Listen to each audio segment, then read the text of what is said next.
Assalamualaikum warahmatullahi wabarakatuh. Bismillahirrahmanirrahim. Alhamdulillahirabbil alamin.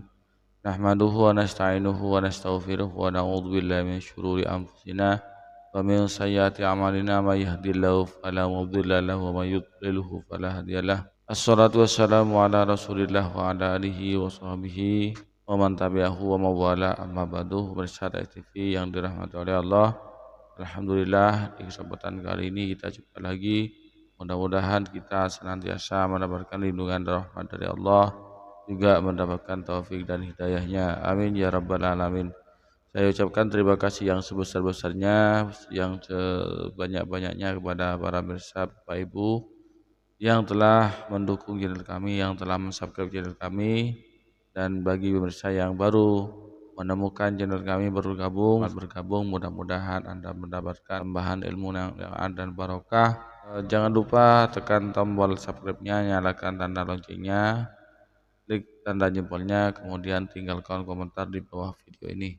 Pemirsa, kemarin saya itu komentari sebuah insiden di Surabaya, mana orang bapak-bapak ini mengamuk di masjid, ya marah-marah ngamuk-ngamuk di masjid karena ada rebana di dalam masjid.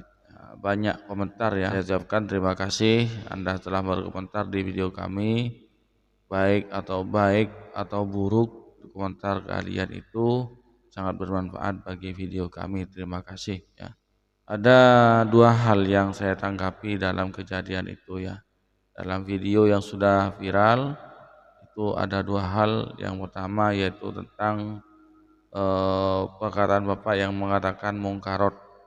Nah, musik itu mungkarot. Kemudian cingkrang, ini ada yang sakit hati ketika saya sebut cingkrang ya. Sebelum ke videonya ya perlu diketahui pemirsa bahwasannya dalam hukum Islam istilah furu ada usul ya, itu hal-hal adanya hukum-hukum yang sudah hukumnya paten, yang sudah permanen, tidak bisa diotak-atik lagi, yang dimana hukum yang sudah paten dari Allah ini ulama semuanya sudah sepakat memang seperti itu, tidak bisa diotak-atik lagi.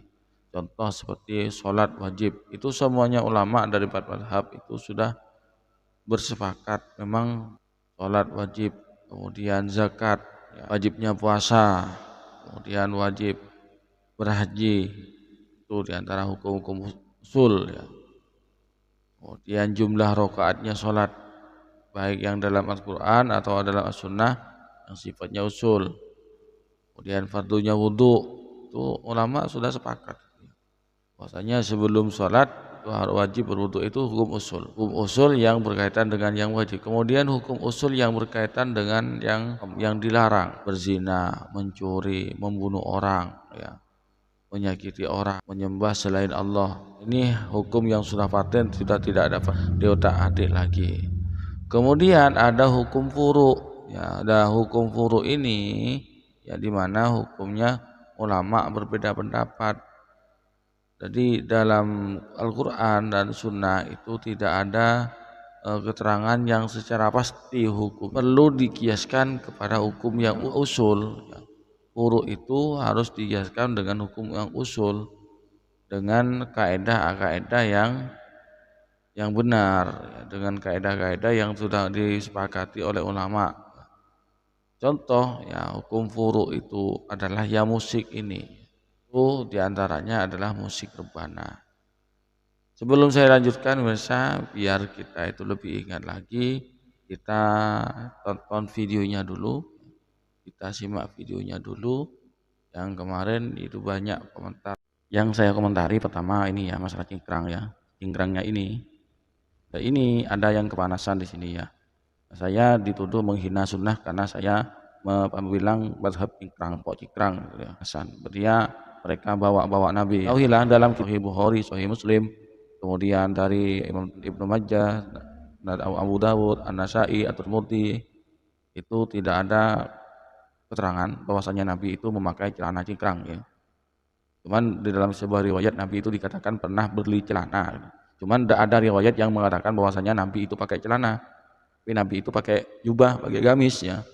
Dan juga tidak ada keterangan bahwasannya Nabi itu cingkrang ya. Tidak ada keterangan dalam hadis, tidak ada riwayat dalam hadis Nabi itu pakai celana cingkrang, itu tidak ada ya. Bisa dicek lagi kitabnya, ya. Tidak ada. Ya.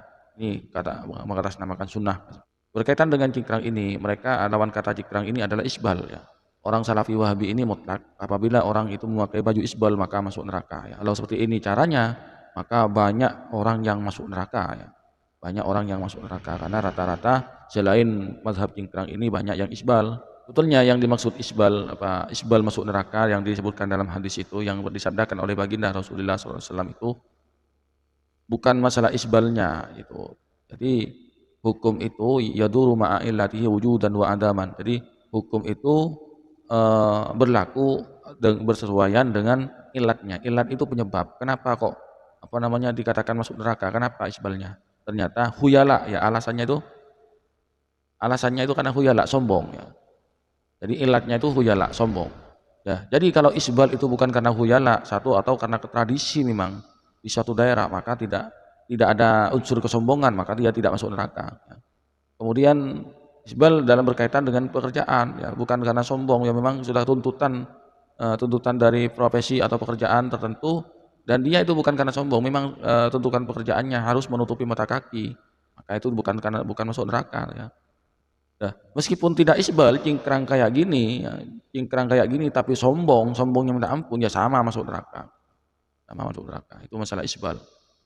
Terus ya ini masalah musik ya, sudah tadi saya katakan bahwasanya musik itu tidak mutlak haram. Ini hukumnya hukum furu'.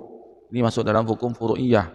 Yang namanya hukum furu'iyah ini sampai kiamat pun akan terjadi perdebatan, ikhtilaf antar ulama ya. Ada yang membolehkan, ada yang mengharamkan ya. Nah, di sini untuk yang dufuf ini ulama ya. Ulama dari 4 mazhab itu sepakat bahwasanya duf itu bolehkan. Kenapa? Berdasarkan hadis Nabi yang mana Nabi itu dulu ketika Nabi berangkat perang ya perang Badar Kubro itu ada seorang perempuan itu bernazar kepada Nabi, wahai Nabi jika engkau pulang selamat maka saya akan menabuh terbang. Iya silakan.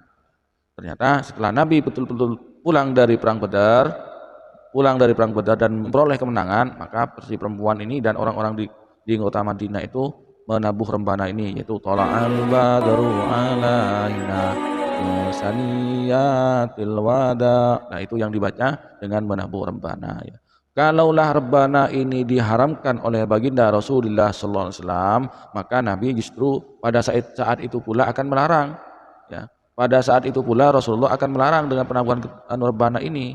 Tapi ternyata tidak, Rasulullah suka disambut dengan rebana itu.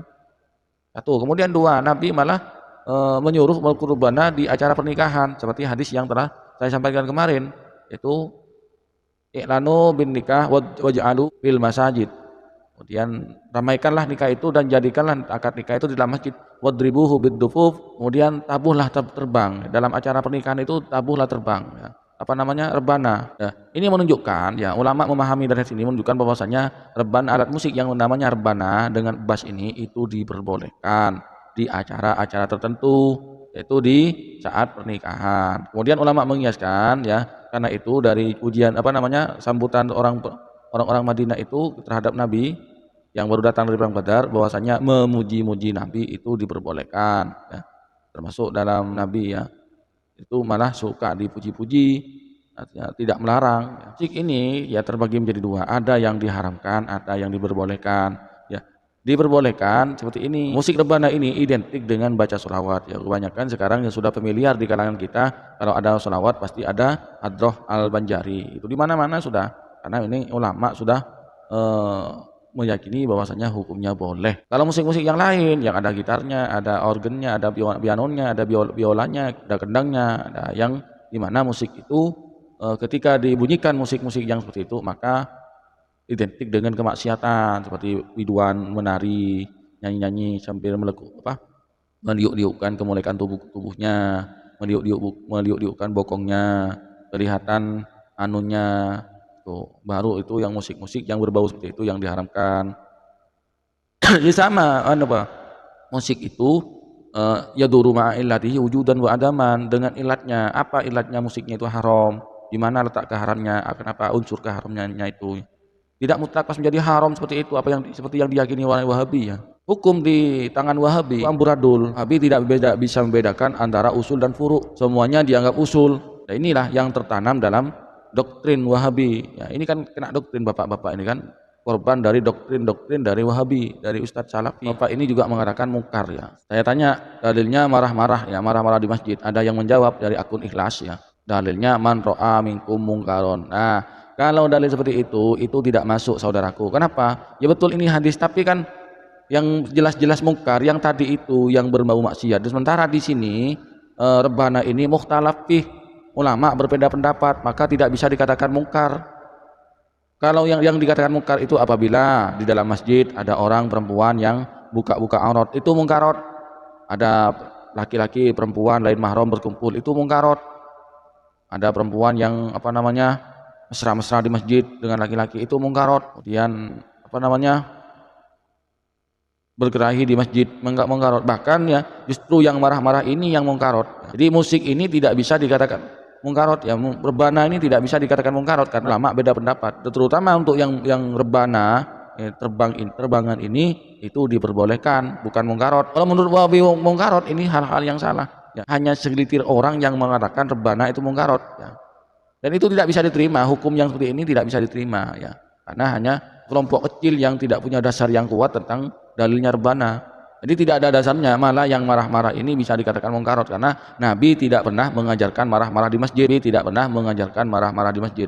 Sebuah riwayat dulu ketika sahabat berkumpul, tahu-tahu ada orang yang awam tahu-tahu kencing di dalam masjid. Nabi tidak marah-marah, ini jelas-jelas kencing, ini kan tidak kencing. Nah, anak-anak ini tidak kencing. Pada saat itu orang itu betul-betul kencing di dalam masjid. Nah, sahabat mau melarang, malah Nabi jangan, selesaikan dulu dia kencing. Jadi sampai orang itu selesai kencing di dalam masjid. Setelah selesai kencing, maka Nabi mengingatkan, Pak, ini masjid, tidak boleh kencing di dalam masjid itu. Jadi Nabi itu sangat lembut cara menyampaikannya, tidak marah-marah sampai kayak mulut-mulutnya mujair kayak gini ya. Nabi itu cara menyampaikan, cara mengingatkan orang itu sangat lembut sekali sehingga orang itu tidak tersinggung. Jadi termasuk orang yang kencing di masjid. Ya kalau kita sudah marah-marah, tapi Nabi tidak. Ya. Jadi karena Nabi anggap bahwa orang itu tidak tahu, makanya dia kencing di masjid. Ya. Dan ini ya, Pak ini datang-datang marah-marah ya sampai kayak gini. Jadi inti dari yang saya tangkap itu satu, hukum itu ada hukum usul dan hukum furu. Usul itu sudah tidak ada perbedaan pendapat antar ulama. Kemudian sedang furu itu adalah hukum-hukum yang dimana dalilnya harus dikiaskan kepada usul, dan kemudian hukum furu ini ulama selalu ikhtilaf dalam menanggapi hal ini, termasuk masalah musik rebana ini, musik yang dibolehkan berdasarkan sejarah Nabi yang disambut dengan rebana itu. Kemudian celana cingkrang itu tidak dicontohkan oleh Nabi. Nabi tidak pernah pakai celana, manapun Nabi tidak pakai celana cingkrang. Demikianlah jelasan dari saya, mudah-mudahan bisa. Bapak Ibu pemirsa TV yang dirahmati oleh Allah, demikian penjelasan tanggapan saya terhadap insiden yang terjadi di Surabaya kemarin ya. Mudah-mudahan itu dijadikan pelajaran bagi kita ya. Jadi kalau kita mau latihan rebana ya janganlah di dalam masjid. Kalau memang perlu ya di emperan, di terasnya masjid itu, agar tidak mengganggu, barangkali ada orang yang mau sholat nanti bisa terganggu ya. Dan jelas rebana ini bukan hal yang mungkarot ya, cuman hanya orang-orang segelintir orang-orang yang sok aja, yang kemakan doktrin Wahabi saja yang tidak paham hal itu.